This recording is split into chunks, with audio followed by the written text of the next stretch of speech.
Fala pessoal, aqui quem fala é Maria Gabriela, mentora da Trilha da Aprovação, e hoje a gente vai mostrar para vocês como que funciona a nossa mentoria.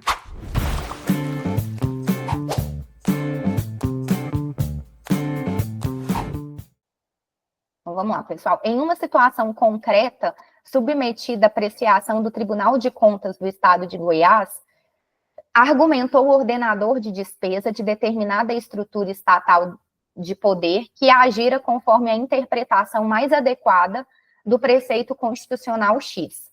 Assim, entendia por que, ao analisar o significante interpretado, deparou-se com uma pluralidade de significados que lhe poderiam ser atribuídos, influenciados por distintos vetores axiológicos presentes no ambiente sociopolítico, o que o levou a resolver a conflitualidade intrínseca que se apresentava nesse plano e atribuir o significado mais adequado aos distintos aspectos afetos ao caso concreto.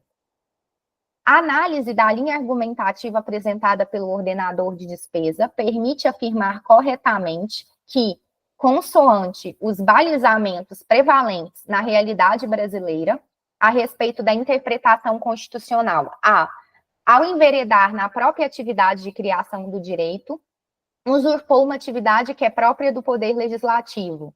B. A encampação de significados amparados por vetores axiológicos transmuda a interpretação de atividade essencialmente cognoscitiva em atividade inventiva, o que é vedado ao intérprete. C. Vetores axiológicos, embora concorram para o surgimento da Constituição formal, fruto do processo constituinte, não podem incursionar na definição da própria normatividade constitucional. D. Houve influência do pensamento problemático, mas não foi descaracterizada a constatação de que a norma é obtida a partir de um processo intelectivo conduzido pelo intérprete que promove a interação entre o texto e o contexto. Ao privilegiar aspectos do problema concreto, o ordenador de despesa desconsiderou que a Constituição somente se harmoniza com a unicidade significativa, não podendo apresentar variações de significado em situações concretas. Estou rindo aqui do Luiz, hoje eu sou um analfabeto, socorro. Essa parte é chata mesmo, Luiz, é bem difícil. Normal. E aí, pessoal, qual que vocês marcariam? Ó, pessoal, vamos entender aqui, ó, como que foi essa interpretação aqui, ó. Ao analisar o significante, deparou-se com uma pluralidade de significados. Então, o que ele partiu? Ele partiu do texto da lei, né? Então, ele leu ali o significante, não é isso, gente? E aí ele deparou-se com vários significados que poderiam ser atribuídos, influenciados por distintos vetores axiológicos presentes no ambiente sociopolítico. Então, aqui ele interpretou o texto, mas ele também considerou vetores axiológicos do ambiente sociopolítico. Então, ele considerou o texto e considerou aspectos sociopolíticos também, o que levou a resolver a conflitualidade intrínseca que apresentava nesse plano e atribuir significado mais adequado aos distintos afetos do caso concreto, aspectos afetos ao caso concreto. Pessoal, isso aqui é viajada, né, essa questão. Mas isso aqui, pessoal, parece o quê? Parece o caso do Miller, não é? Aquela teoria do Miller. Ó, eu parto do texto, que é só um elemento de entrada, mas aí eu considero vários aspectos sociopolíticos e chego na norma, porque a norma é diferente. Então, pessoal, tá claro que a letra D aqui, ó. Por quê? Porque o Miller, ele considera o pensamento problemático. O pensamento problemático, pessoal, é esse daqui do Theodor, que é o tópico problemático. O Theodor, ele está preocupado com o problema, ele sempre parte do problema. Só que o Miller, ele deu uma refinada, né? Embora ele fosse discípulo do Theodor, ele não seguiu à risca o Theodor, porque ele entendeu que a gente também tem que considerar a norma. A norma é tão importante quanto o problema também. Então, o que ele fez? Ele partindo, né, embora ele tenha bebido na fonte do Theodor, né, que dá importância ao problema, ao caso concreto, ele também dá importância à norma, né, e ao texto. Então, eu considero que é a letra D, ó, houve influência do pensamento problemático, mas não foi desconsiderada a constatação que a norma é obtida a partir de um processo intelectivo conduzido pelo intérprete que promove a interação entre o texto e o contexto.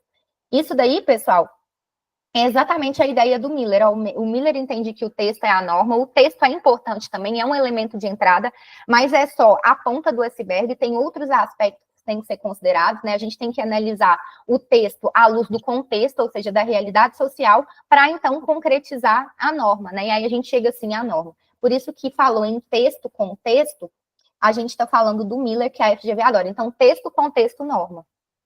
Ai, pessoal, as outras questões aí é juridiquês puro, né? Acho que não vale nem a pena a gente perder muito tempo com elas. Vamos para a próxima.